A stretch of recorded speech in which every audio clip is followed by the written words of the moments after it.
Hello, this is Chris Wilhelm, and for the next hour, I'll be reading from the Friday, February 27th issue of the New York Times on the Niagara Frontier Radio Reading Service. Our first article today, Trump declared victory in Minneapolis, but what did he accomplish? The Trump administration came under fire for an operation that turned lethal and politically toxic, but the show of force may also have had a bigger purpose, to serve as a warning. By Zolan Cano-Youngs and Ernesto Londoño. When the Trump administration announced it was scaling down its surge of federal agents to Minneapolis earlier this month, the White House was quick to take a victory lap.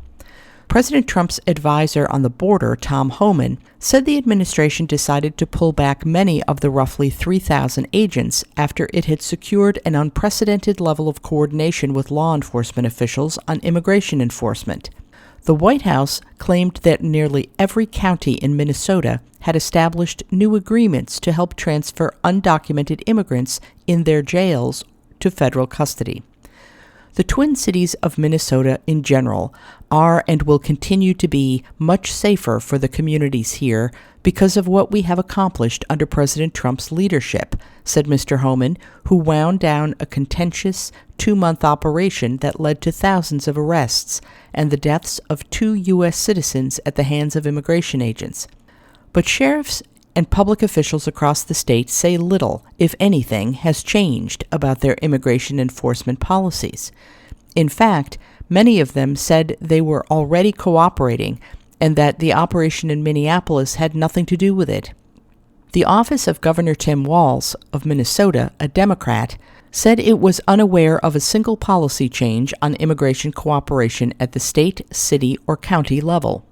The sheriff's office in Hennepin County, which includes Minneapolis, and is the only county in the state to explicitly ban coordinating with federal authorities on civil immigration enforcement, said its policies remained unchanged. Sheriff's offices in 3 of the other 6 largest counties in Minnesota said they had not signed any new agreements with the administration. The 2 others did not respond to multiple requests for comment. The differing accounts from the Trump administration and local officials suggest a disconnect about what exactly federal agents accomplished in Minnesota and why. Critics say the administration was under fire over a heavy-handed operation that had become politically toxic and was looking for a way out. They are drawing down and will continue to draw down because of the political damage they are suffering, Mr. Walz said during the first day of the legislative session last week. There is no upside at all to keep ICE agents in Minnesota, and they are trying to save face now.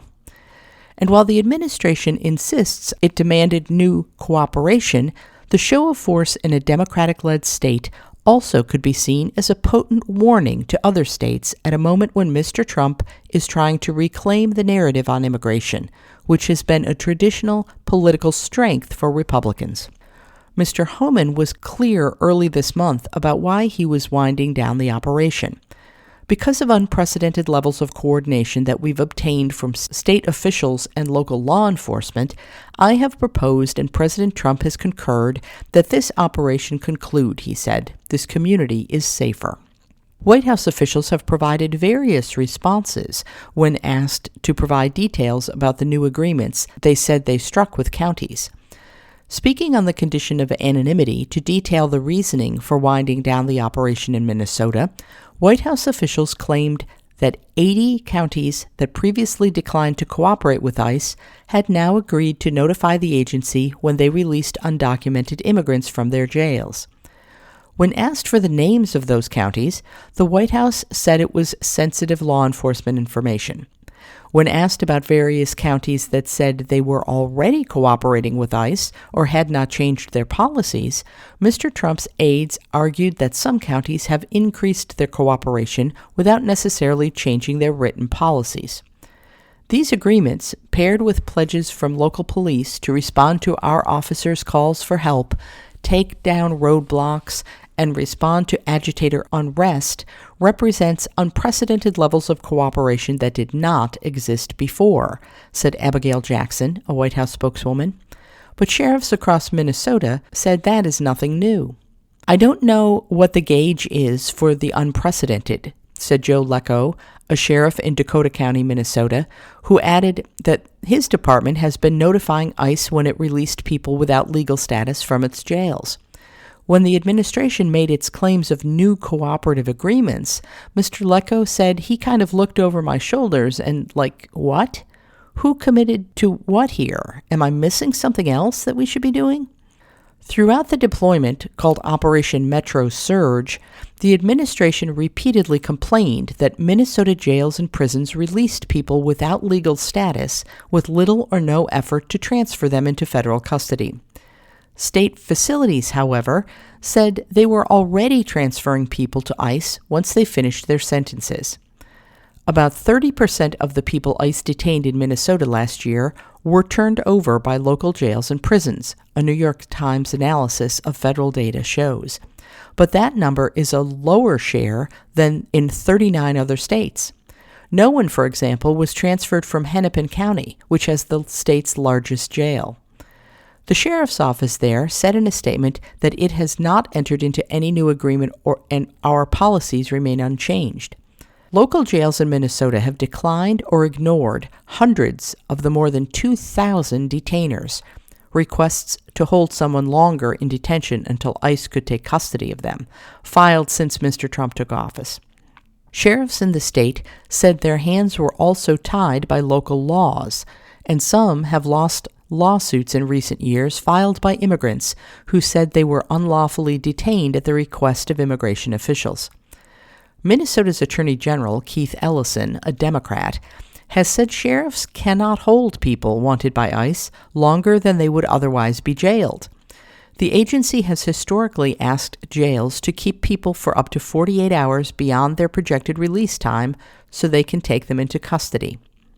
Mr. Ellison, late last year, issued a legal opinion saying that sheriffs could not unilaterally enter into cooperative agreements with ICE unless they had the blessing of county commissioners, who are elected officials. At least 7 counties had signed those deals before the crackdown in Minneapolis. James Stewart, the executive director of the Minnesota Sheriff's Association, said he was not aware of any counties that had signed new deals with the Trump administration. But Mr. Stewart, who is also Mr. Trump's nominee to be the U.S. Marshal in Minnesota, did say that the mutual communication and cooperation between the local authorities and administration had improved. One reason for that could be a change in tactics by federal authorities rather than the approach by local officials, said Mr. Lecco. He said he had noticed the administration had positioned immigration agents closer to the jails, making it easier to detain people when they were released by local authorities. The lone change Mr. Lecco's department has made is allowing ICE agents to enter their garage to pick up people released from their custody rather than doing so in their parking lot or outside their building. But he has not signed on to any new agreements. Sheriff's departments in Anoka and St. Louis counties also said they had not reached any new deals with the Trump administration. Mr. Lecco said state officials suspected that the administration might be looking for something to show after a nearly 2-month deployment that resulted in bipartisan backlash against the White House. What might be coming from D.C. now is, we got to show that there's unprecedented changes, Mr. Lecco said of the claims of new cooperation with ICE. We were doing it all along, so now what is the reason for why you were here? Mr. Homan was deployed to Minneapolis to negotiate with state officials after the fatal shootings of 2 American citizens caused some of Mr. Trump's allies to call him and tell him that the images in Minneapolis were distracting from his immigration agenda.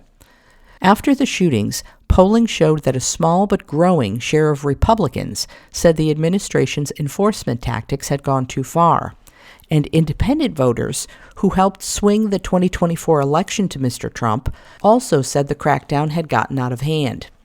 Television matters, and the images got to be, more than the market would bear, said Senator Lindsey Graham, Republican of South Carolina, who was one of the allies to call Mr. Trump with concerns.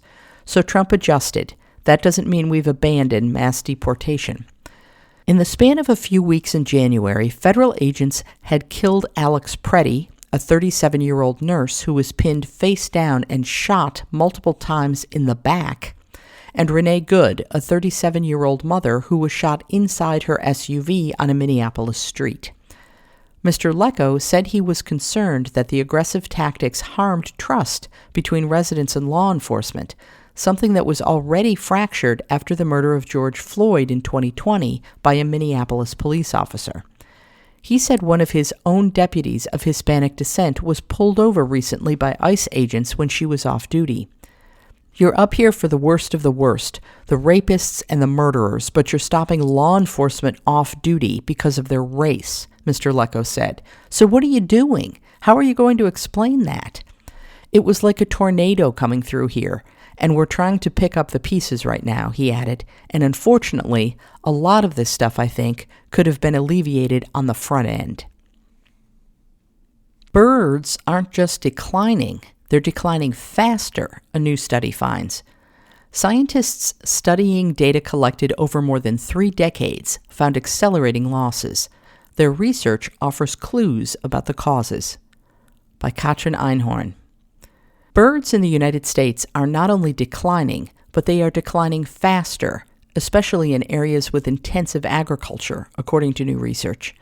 Overall drops in bird population, measured from 1987 to 2021, were sharpest in warm and warming areas, suggesting that climate change may play a role. The study, published on Thursday in the journal Science, shows only correlation with intensive agriculture and temperature, not causation. It does not factor in other circumstances that may be affecting birds along migratory routes or while they are overwintering, but it adds to an ever more robust body of science that birds, one of the best measured families of animals on Earth and a sentinel for the health of other species, are not okay. Whatever the specific drivers, the accelerating losses make sense given society's focus on economic growth, which often comes at a cost to the natural world, said Peter P. Mara, an ornithologist and dean at Georgetown University who specializes in bird populations and was not involved with the new research. The American dream turns into the American nightmare as we start to look at what we're doing to biodiversity and systems that we depend on as humans, he said. In 2019, Dr. Mara and a team of scientists published landmark findings that the number of birds in the United States and Canada had fallen by 2.9 billion, or 29%, since 1970. Thursday's study relied on one of the same data sources, the North American Breeding Bird Survey, a monitoring project led in part by the United States Geological Survey. Observers count birds along designated routes of roughly 25 miles each. To analyze rates of decline, the new research was limited to 1,033 routes that offered yearly or almost yearly counts, and ultimately included 261 bird species. In 1987, the team found, each route had 2,034 birds on average. By 2017, that average had decreased by 304 birds per route, or 15%. The steepest losses were seen in Florida, Texas, Louisiana, and Arizona. Generally, they correlated with warm places, and to a lesser degree, with places that saw rising temperatures over the past 30 years. The researchers also found that bird declines have sped up over time. On average, each route lost what amounted to an additional quarter of a bird per year compared with the previous year. While that change may sound small, accelerating declines can quickly snowball. For example, a 25-mile route that lost roughly 10 birds per year early on was losing around 19 birds annually by the end of the 34-year period, said Francois Leroy, a postdoctoral macroecologist researcher at Ohio State University and the study's lead author.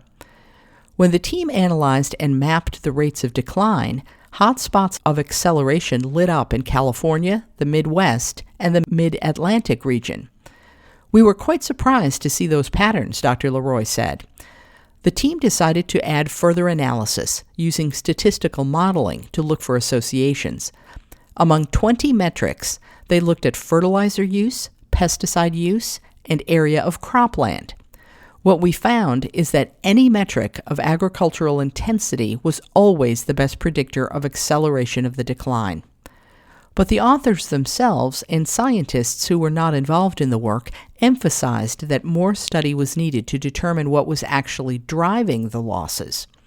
"We want to be very careful here," said Marta Jarzina, one of the authors and a professor at Ohio State who specializes in macroecology.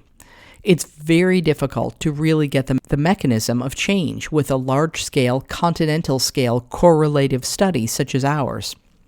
In 2023, a study on European birds tried that, finding that agricultural intensification, in particular pesticides and fertilizer use, was the main driver for most population declines, especially in birds that ate invertebrates, such as insects. Many scientists believe that trouble in the insect world, where declines are much harder to quantify, is creating trouble for birds. Most terrestrial bird species in North America depend on insects at some point in their life cycle, often when they are young. One study found that 2.9 billion birds lost since 1970 came from species that depended on insects. Those that did not rely on insects actually increased by 26 million, a 111-fold difference, it found. But there are lots of other pressures facing birds. They get eaten by cats, slam into glass windows during migration, and face habitat loss. Climate change is affecting insects, birds, and the timing of natural cycles.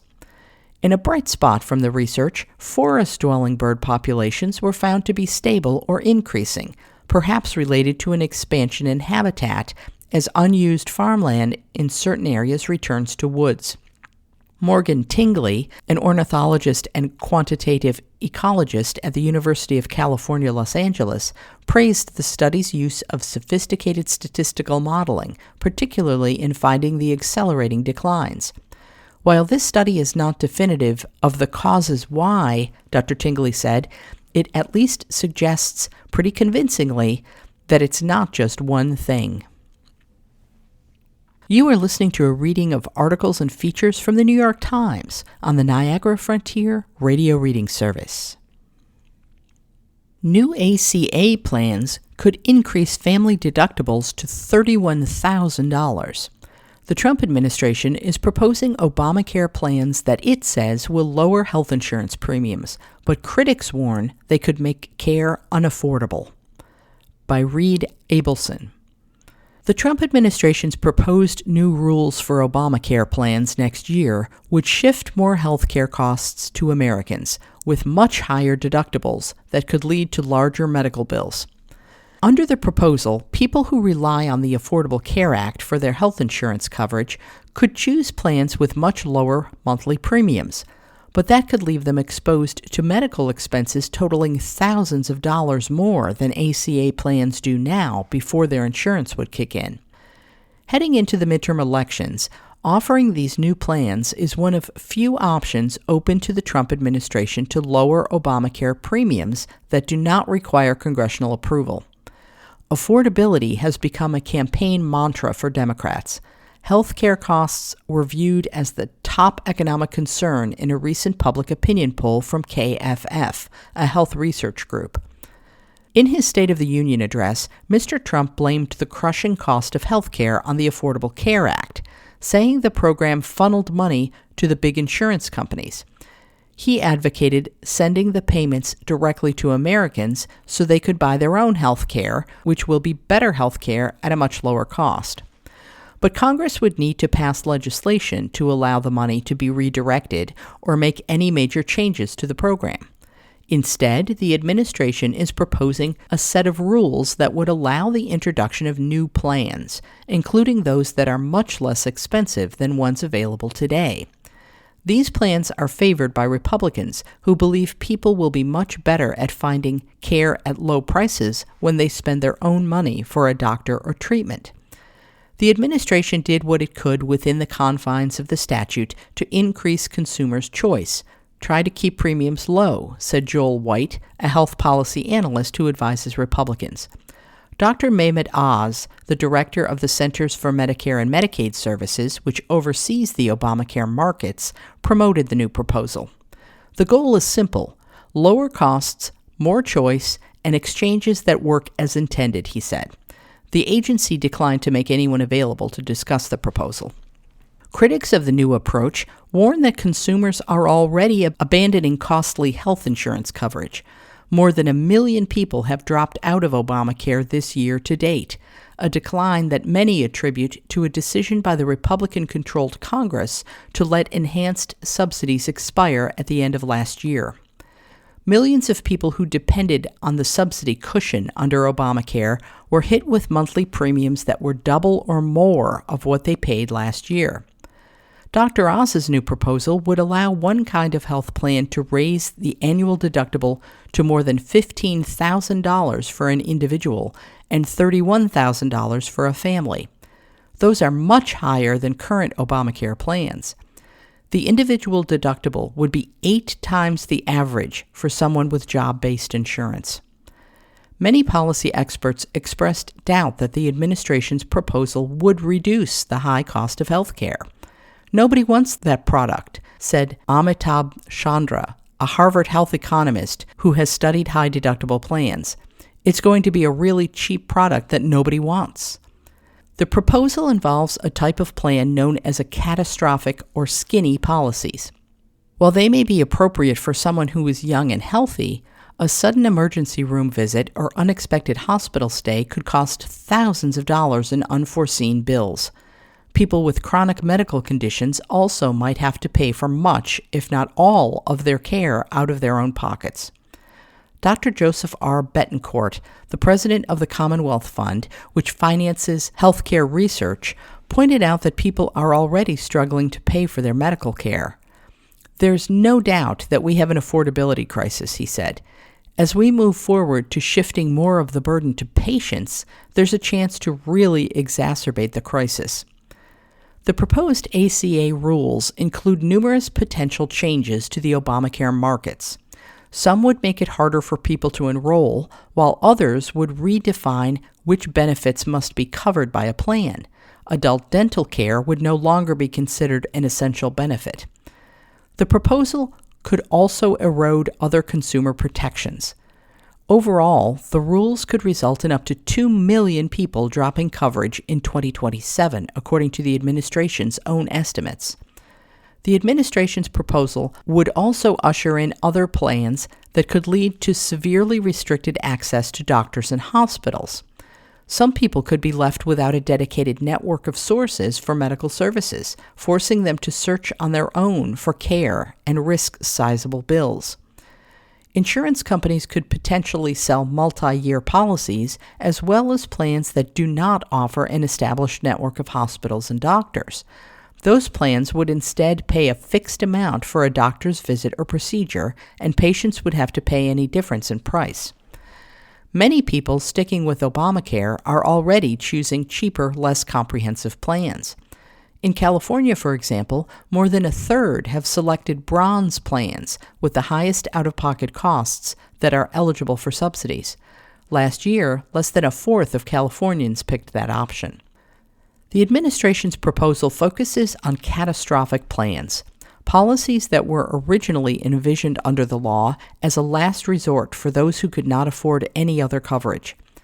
People can't use federal subsidies on them, and they had typically been available to people under 30. Before meeting the proposed high deductibles, individuals could still be eligible for some preventive services, like screenings, and have coverage for 3 primary care visits in a year.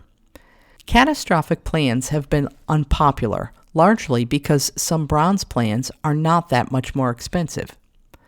Public comments on the administration's new proposal generated about 50 responses so far since the proposal was introduced earlier this month. One public comment from a California resident described the situation of his son, who has diabetes and needs expensive specialist visits and treatment for his condition.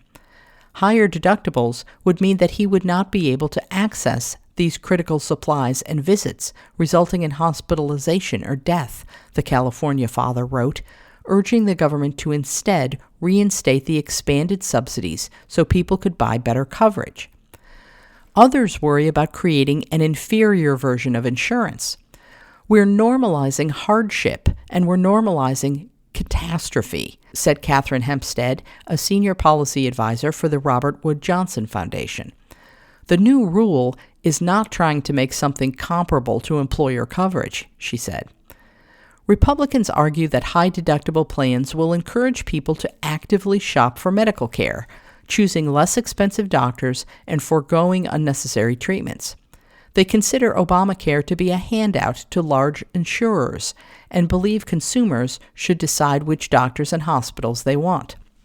Mr. White, the analyst, endorsed the plans without networks, saying that giving people the power to find the best deal would ultimately drive down overall health care prices. It is hugely pro-consumer, he said. What's more, the plans without networks would most likely be much less expensive. The companies offering them would not need to negotiate with providers or incur high administrative costs in determining whether to pay for a claim. Ellen Montz, a former Obamacare regulator who is now managing director for the consulting firm Manet Health, cautioned that regulators would need to ensure people could actually have access to medical care under plans without an established network. Someone with a costly medical condition would have to find providers to accept the prices established by an insurer. It's an important consumer protection, she said. Another risk is that these plans, because they are less expensive, will end up being used as the benchmark for the level of subsidies in a given market. People who want a traditional plan with an established network could end up paying more because they receive a lower subsidy. Sidecar Health, an Ohio-based insurer, appears to be the only company that offered Obamacare plans with no network. It does not currently participate in the ACA marketplace. Dr. Marty Makary, the Commissioner of the Food and Drug Administration, is a former advisor to the company. Our whole premise is to get people to treat healthcare dollars as their own, said Patrick Quigley, Sidecar's chief executive, in an interview. He would not disclose the size of Sidecar's customer base. If patients cannot find a doctor who will accept the insurer's rate, they risk paying high medical bills.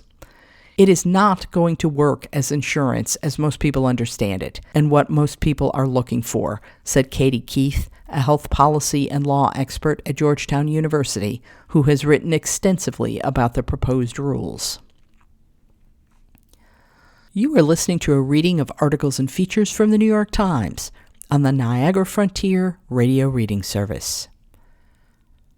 Intense deposition, Hillary Clinton denies knowing Epstein or his crimes. After resisting testifying for months, the former Secretary of State entered the session defiant and grew irate after a Republican leaked a photo from inside the room. By Annie Carney. Former Secretary of State Hillary Clinton, on Thursday, denied ever meeting Jeffrey Epstein or knowing anything about his crimes during a more than 6-hour closed-door deposition in front of the House Oversight Committee, which briefly devolved into chaos after a Republican lawmaker leaked a photograph of the proceedings to a right-wing blogger. Mrs. Clinton arrived to testify under oath at the Center for Performing Arts at Chappaqua, New York, defiant about being compelled to participate in the panel's investigation into Mr. Epstein, the convicted sex offender who died in prison in 2019. Both she and former President Bill Clinton, who is slated to testify on Friday, had battled with Representative James R. Comer of Kentucky, the Republican chairman, for months over subpoenas they called invalid, unenforceable, and politically motivated. Things only grew tenser about an hour into the proceedings when Mrs. Clinton abruptly halted the session after learning that a Republican member of the committee, Representative Lauren Boebert of Colorado, had leaked an image from inside the room, which a right-wing podcaster, Benny Johnson, immediately posted on social media. In a lengthy opening statement her aides distributed in advance, Mrs. Clinton accused House Republicans of using her as a prop in partisan political theater and excoriated their investigation as designed to protect one political party and one public official, rather than to seek truth and justice for the victims and survivors. You have compelled me to testify, fully aware that I have no knowledge that would assist your investigation, in order to distract attention from President Trump's actions and to cover them up despite legitimate calls for answers, she said. She added, "You may have made little effort to call the people who show up most prominently in the Epstein files," noting that not a single Republican had attended a closed-door session last week in Ohio to depose Leslie Wexner, the retail billionaire and prolific GOP donor who helped Mr. Epstein build his wealth. In a day's worth of questioning that she later called repetitive and unproductive, Mrs. Clinton told the committee that she did not recall ever encountering Mr. Epstein and never flew on his plane or visited his island, homes, or offices. "I don't know how many times I had to say I did not know Jeffrey Epstein," she told reporters after the session had ended. "It's on the record numerous times." The deposition briefly went off the rails when, as Republicans questioned her, Mr. Johnson's post of the photograph showing Mrs. Clinton's testifying while wearing a weary expression prompted an eruption in the room. Her lawyers vociferously objected and called for journalists to be allowed inside to document the proceedings. House Democrats noted that Republicans had refused to grant the Clintons' request for a public hearing. "We are sitting through an incredibly unserious clown show of a deposition," Representative Yasemin Ansari, Democrat of Arizona, said, claiming Republicans were more concerned with getting their photo op than with holding anyone accountable.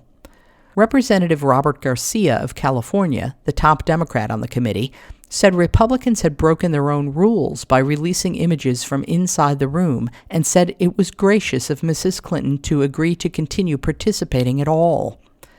The committee's rules bar Mr. Comer or any Republican from releasing testimony, transcripts, or recordings of a deposition without consulting with the top Democrat on the committee. In response to the leak, Mr. Garcia said that he was demanding that Mr. Comer release the unedited transcript of the deposition within 24 hours of its conclusion.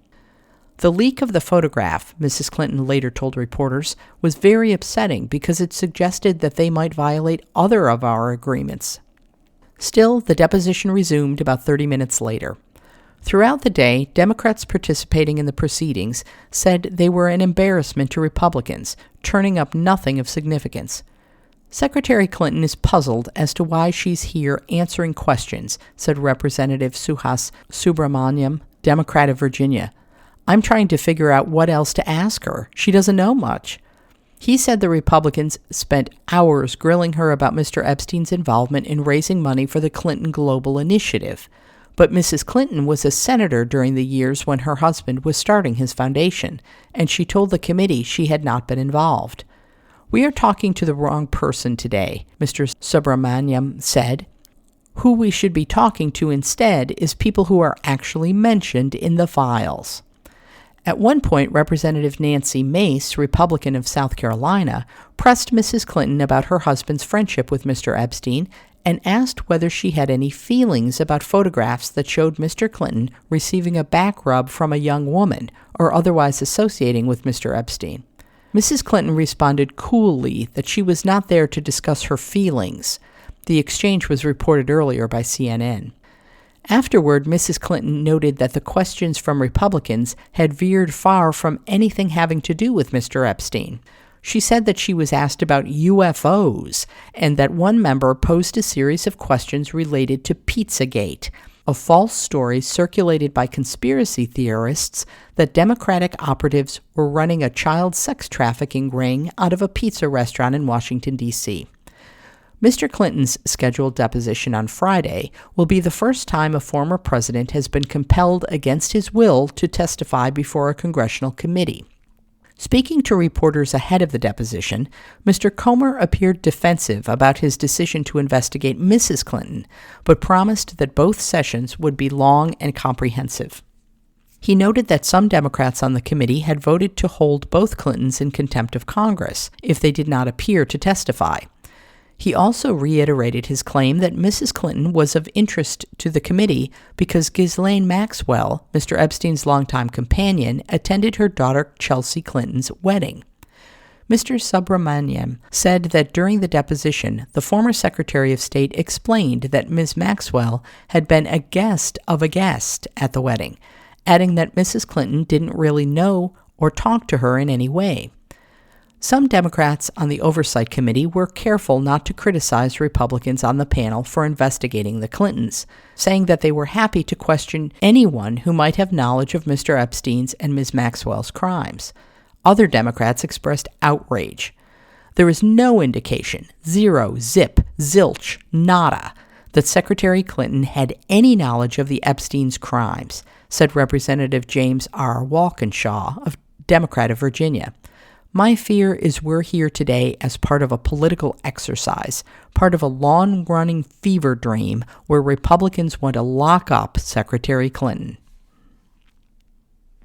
A deal or war? Talks will continue between U.S. and Iran next week. President Trump has kept up a steady drumbeat of threats and built up U.S. troops in the region. Iran's task is to give him a win, but also preserve some semblance of nuclear enrichment. By Farnaz Fasihi. The United States and Iran concluded a day of high-stakes diplomatic talks in Geneva on Thursday, with negotiations to avert a war and reach an agreement on Iran's nuclear program to continue next week. Oman's Foreign Minister, Badr al-Busaidi, who is mediating the talks, said on social media that significant progress had taken place on Thursday without offering further detail. He added that technical teams will be part of the upcoming round of negotiations scheduled in Vienna. The inclusion of the teams, which typically are groups of experts on nuclear issues, banking, and sanctions, suggested the talks have advanced. Iran's Foreign Minister, Abbas Araghchi, said Iran and the United States held a 6-hour meeting, made good progress, and reached an understanding on some issues. He said differences remained on other matters without elaborating. Mr. Araghchi said Iranian and American technical expert teams will meet in Vienna on Monday at the UN's International Atomic Energy Agency, and the negotiating team would meet in about a week. More than ever, there is seriousness on both sides to reach a deal, said Mr. Araghchi. It was one of our best negotiating sessions. The White House did not immediately respond to a request for comment. A sense of urgency, however, remains, said Ali Vaez, the Iran director of International Crisis Group, an organization focused on resolving conflicts. I think they have bridged some gaps, but they are not yet at a point to cross the finish line, and that is concerning because time is running out, Mr. Vaez said. There is much riding on these meetings.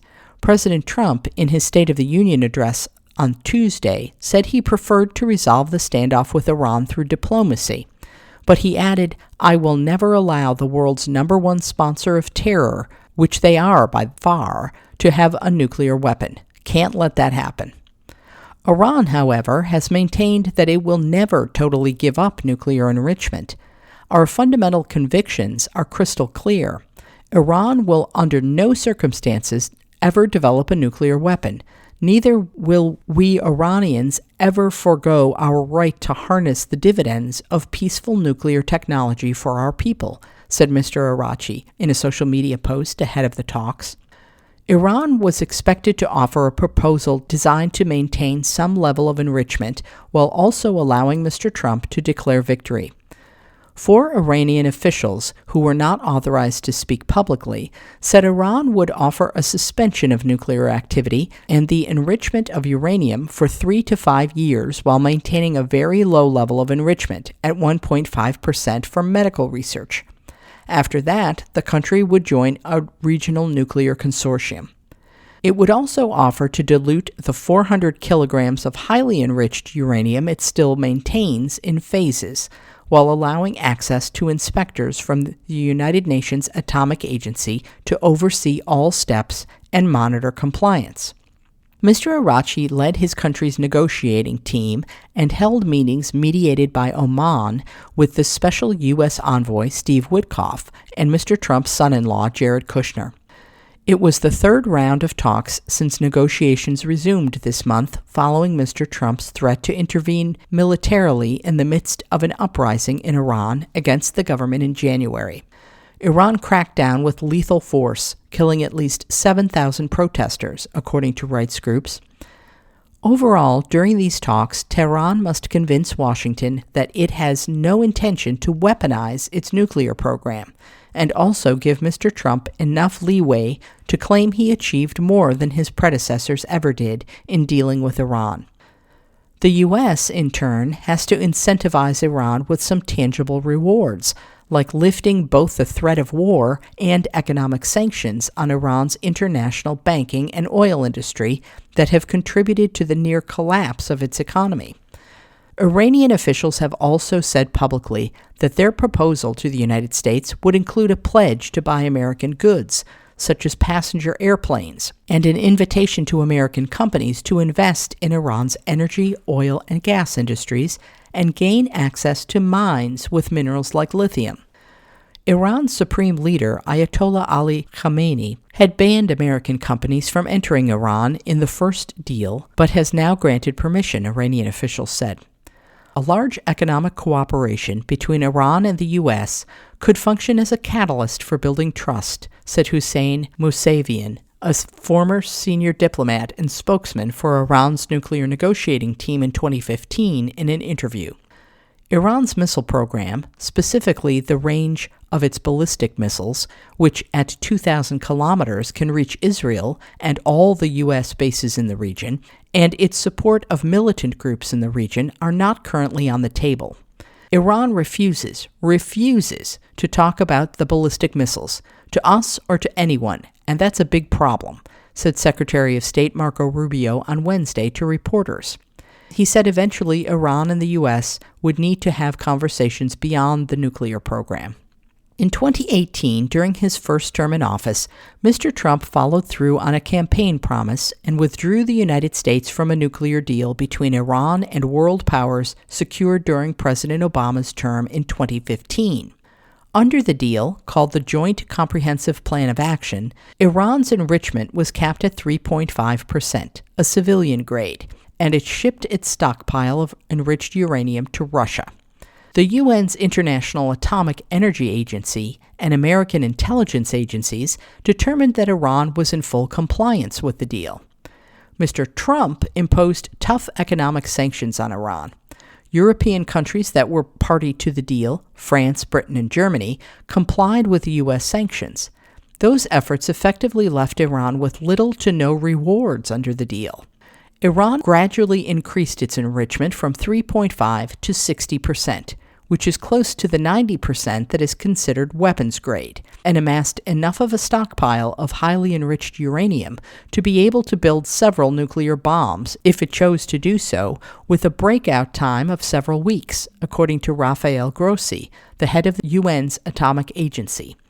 Iran has maintained that its nuclear program is for peaceful purposes. In June, Iran and the United States were engaged in negotiations when Israel launched a surprise attack on Iran, starting a 12-day war. It culminated with the U.S. dropping bunker bombs on Iran's 3 main nuclear facilities, significantly damaging the structures and effectively bringing Iran's nuclear program to a halt. Iran's stockpile of enriched uranium is believed to be buried under the rubble of one of the nuclear sites, according to Iranian and American officials. In the past few weeks, the United States has built up a massive military presence around the Middle East and near Iran's borders, positioning itself in case Mr. Trump orders military strikes on the country. The United States has also boosted defenses at its military bases around the region and deployed a Navy warship to Israel's shores to help against possible Iranian retaliation. It's the largest American military buildup in the Middle East since the U.S. invasion of Iraq in 2003. Mr. Trump is considering several military options if talks fail, according to U.S. officials, including an initial strike that would be limited to military targets, sustained and more widespread strikes against Iran's nuclear and missile facilities, and creating conditions on the ground for the removal of Iran's supreme leader, Ayatollah Ali Khamenei. Iran has vowed to retaliate immediately and said it would target all U.S. bases and facilities in the region and Israel with a barrage of ballistic missiles. Mr. Khamenei warned that Iran would attempt to sink America's warships. Analysts and senior American military figures, such as retired General David Petraeus, who commanded U.S. forces in Iraq and Afghanistan and served as the director of the CIA, have warned that the war with Iran could be lengthy and destructive, could inflict harm on American soldiers, and would deplete America's military resources. You are listening to a reading of articles and features from the New York Times on the Niagara Frontier Radio Reading Service. Antarctica's mineral riches exposed as climate warms. Mining is banned on the frozen continent, but new research suggests that could change as ice melts and land and valuable minerals are exposed. By Eric Niller. Prospectors are scouring the Pacific Ocean seafloor and Greenland's vast landscape for valuable minerals to run the world's economy. Should Antarctica be added to the treasure hunters list? A new study finds that as the climate continues to warm over the next decades, tens of thousands of square miles of Antarctica will lose their protective covering of ice, exposing valuable deposits of copper, iron, gold, silver, platinum, and cobalt. Geologists have been exploring the frozen continent for more than a century, and climate scientists now have a better idea about which parts of Antarctica might be easier to access in the future. Nearly all of the continent is covered by either ice sheets or glaciers. However, some regions of Antarctica are warming twice as fast as the global average. We are projecting how much ice-free land is going to emerge and the relation of that ice-free land to the known mineral occurrences, said Erica Lucas, a postdoctoral researcher at the University of California, Santa Cruz, and an author of a study published last week in Nature Climate Change. An international treaty bans mining in Antarctica. However, nations can propose changes beginning in 2048. Dr. Lucas said that the study could help guide decisions about possible mining locations after that date. Currently, less than 0.6% of Antarctica is estimated to be free of ice cover, including coastlines, mountain ranges, valleys, and cliffs. Global warming, driven by the burning of fossil fuels, is changing that. Antarctic ice and glaciers have undergone rapid thinning and retreat over the past few decades, and that will continue, the study said. We made these projections because we want to better understand if there's going to be future calls for mineral resource development, Dr. Lucas said.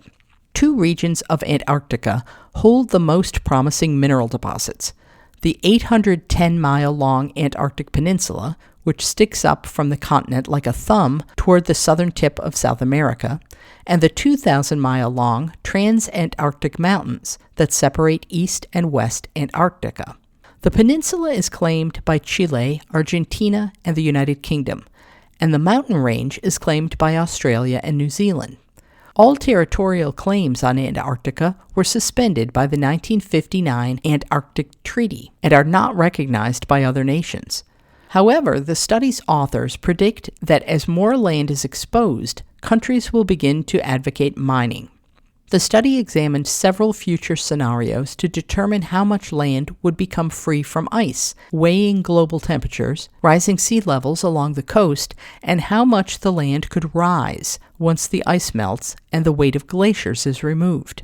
Under a moderate ice melting scenario, about 14,000 square miles of Antarctica would be exposed by the year 2300, a figure that increases to about 46,600 square miles under a high ice melting scenario. The amount of ice that retreats depends on future greenhouse gas emissions, Dr. Lucas said, but she cautioned that there was uncertainty in some projections of ice melting beyond 2100. Average global temperatures are predicted to rise by 2.6 degrees Celsius, or 4.7 degrees Fahrenheit, above pre-industrial levels by 2100, according to Climate Action Tracker, a research group. The authors examined existing studies of mineral deposits and regions where 180 million years ago, Antarctica was connected to Australia, Africa, and South America as part of the supercontinent Gondwana. We know that all of the other continents that bordered Antarctica during this time period have large mineral deposits, Dr. Lucas said, because Antarctica is geologically similar to those continents, and we can assume that there is likely also similar mineral deposits in Antarctica. Rising global temperatures and retreating ice sheets would expose between 12 and 25 million metric tons of copper deposits on the Antarctic Peninsula, according to the study. Global copper demand is currently at 28 million metric tons and is expected to jump to 42 million metric tons by 2040 as demand for electricity grows, according to a January report by S&P Global, a financial analytics firm based in New York. Tony Press, adjunct professor at the Institute for Marine and Antarctic Studies at the University of Tasmania, said the methodology of the new study was really interesting, and there's going to be new areas of bare ground, which may or may not provide places for people to explore for minerals. Dr. Press also cautioned that prospecting for minerals on a continent without seaports or roads would be difficult. In the Arctic, for example, commercial mining requires cold weather to move mining vehicles across the land and over rivers, according to Dr. Press. Climate change is going to change that, but you can't actually predict how that's going to be at the moment, he said. Dr. Press also noted that global warming was causing more icebergs to break off from glaciers along the Antarctic coast, making the Southern Ocean more hazardous for ships. For now, Antarctica is protected from commercial development and open only to scientists and tourists. There will be less ice and therefore some opportunities, but Antarctica is a very remote place, said Evan Bloom, former head of Antarctic diplomacy at the U.S. Department of State and a senior fellow at the German Marshall Fund. For America's 250th year, a time capsule to stay buried for 250 more. The federal group organizing the upcoming semi-quincentennial unveiled details of a vessel to be placed near Independence Hall on July 4th and opened in 2276. By Jennifer Schussler. Planners and politicians may be scrambling to prepare for the 250th anniversary of American independence in July, but already some people have their eyes a full 250 years further into the future. On Thursday, the federal group overseeing the anniversary unveiled details of America's time capsule, a vessel filled with relics of the current moment to be buried in Philadelphia until the almost unimaginable date of 2276. In technical drawings, the 3-foot-tall stainless steel cylinder looks unprepossessing, but inside it will hold dozens of tiny archival boxes filled with relics and documents representing 56 states and territories, all 3 branches of government, and the commission itself. At a video conference on Wednesday, Rosie Rios, the chairwoman of America 250, said the purpose of the capsule was to capture the broad variety of the country and the group's nonpartisan sea to shining sea approach. Our goal is to make sure everyone feels like it's their commemoration and celebration, she said. The creation of the time capsule and the 2276 unearthing date was mandated by Congress in 2016 in the legislation authorizing the nonpartisan United States Semi-Quincentennial Commission. The law was vague on the contents, saying only that they should include a representative portion of all books, manuscripts, miscellaneous printed matter, relics, and other materials relating to the anniversary. States and other parties will have until March 15th to choose their items. They will then be loaded into the capsule and buried near Independence Hall in Philadelphia on July 4th, under the site of a planned sculpture inspired by the segmented snake from Benjamin Franklin's famous Join or Die woodcut. Rios said the idea was to let the states tell their own stories, their way, rather than imposing any top-down vision. Think of 1776, she said. We were a nation of nations. The tradition of creating commemorative time capsules dates at least to the centennial of 1876, when a magazine publisher created a century safe filled with relics like a gold pen, an album of autographs of prominent citizens, and a book on temperance. It languished nearly forgotten for decades in the bowels of the U.S. Capitol, but was rediscovered in time to be opened by President Gerald Ford at the 1976 bicentennial. That anniversary set off its own time capsule craze, with vessels of all kinds, including in one case a Chevrolet coupe packed with relics and buried in Nebraska, created across the country. The official bicentennial time capsule, currently in climate-controlled storage at the National Archives, will not be opened until 2076. But there's the theory of time capsules, and then there's the practice. Jacob Ricker, an engineer with the National Institute of Standards and Technology, which is developing the vessel, noted that 250 years underground is a really long time. When we unbury things, a lot of times the contents are completely degraded, Ricker said, noting a lead vessel discovered in 2023 at West Point that was filled mostly with dirt. So this is a very complicated task. The outer layer will be made of 316L, a special type of low-carbon, corrosion-resistant stainless steel. It will create a protective air bubble around the inner capsule. Choosing a round structure rather than a box also helps.